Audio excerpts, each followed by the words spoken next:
So what's up everybody? I'm Shraddha and welcome back to my channel. अकेले खुश रहना सीखो, इसके ऊपर मैंने ऑलरेडी एक वीडियो बनाई है. अगर आप देखना चाहते हो तो उसका लिंक मैंने डिस्क्रिप्शन बॉक्स में दिया है, आप वहां से जाके देख लेना. लेकिन इस वीडियो के अंदर मैं बात करूंगी पावर ऑफ बीइंग अलोन. अकेले रहने में बहुत शक्ति होती है सर, इसे हल्के में मत लेना. अगर आप इंटरेस्टेड हो तो इस वीडियो को पूरा एंड तक देखना. देखो, मैंने उस वीडियो में भी बोला था और मैं इस वीडियो में भी बोल रही हूँ कि अलोन और लोनलीनेस में बहुत डिफरेंस होता है.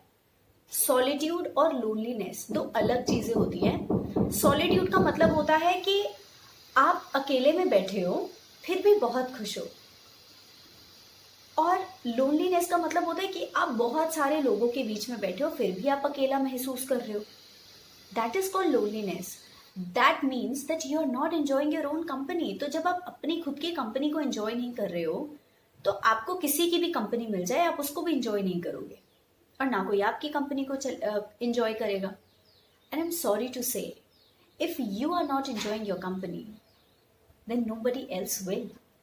तो आपको अपनी कंपनी को एंजॉय करना सीखना पड़ेगा. You need to spend time with yourself. और आप खुद ही सोचो, जब आप ही अपने साथ वक्त नहीं बिताना चाहते हो तो कोई और क्यों बिताना चाहेगा? राइट और wrong? Now what's the power of being alone?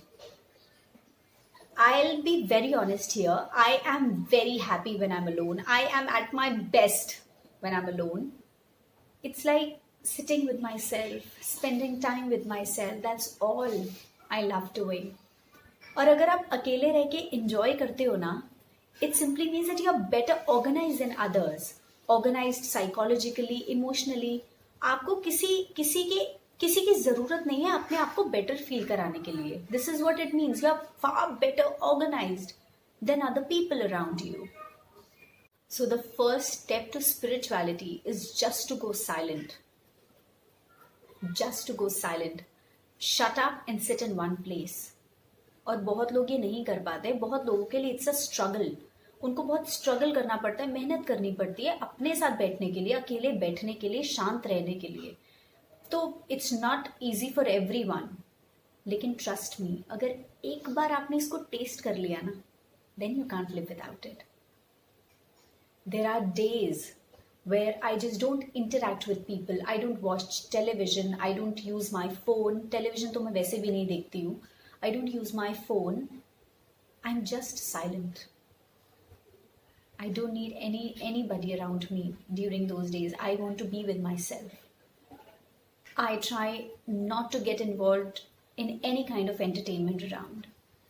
क्योंकि हमारे अंदर जो लाइफ है ना, वो आसपास की एंटरटेनमेंट से ज़्यादा बड़ी है. Bigger than the entertainment around us. तो उस पर फोकस करना ज़्यादा ज़रूरी है. राइट और रॉन्ग? आसपास की जो एंटरटेनमेंट है वो तो चलती रहती है, उस पर फोकस करना इतना ज़रूरी नहीं है जितना अपने अंदर अपनी लाइफ पर ध्यान देना ज़रूरी होता है. तो दैट इज़ मोर इम्पॉर्टेंट. अभी हम सब सिर्फ अपने साइकोलॉजिकल पैटर्न में इन्वॉल्व होते हैं. That is the reason that we like to be social. We want to interact with someone. We want someone to sit with us. We want someone to talk to us. That is all we are going into psychological pattern of our life. But that is not our life. Our life is within us and not around us. तो उस पर ध्यान देना जरूरी है. Every minute we are closer to our death, isn't it? तो क्यों हम अपनी लाइफ पर फोकस नहीं करते? Why are we getting involved into a psychological pattern? क्यों हम अपने थॉट्स एंड इमोशंस के कंट्रोल में आ जाते हैं? We have very limited time left. और इसी टाइम फ्रेम के अंदर we really need to learn how to master this life. Because million years of evolution के बाद हमको ये लाइफ मिली है. So master your energies. Learn to master your energies. So what someone can do in just 10 years, we will be able to do that in just 1 year. And it is possible that tomorrow morning we are dead, we don't wake up, we are gone forever. और जब आपको ये याद आता है ना that you will die one day, then you don't have time to quarrel with somebody, to regret, to hold on to your past. then you will only do what truly matters to you. That's all. तो अकेले बैठ के यही करना है, खुद को organise.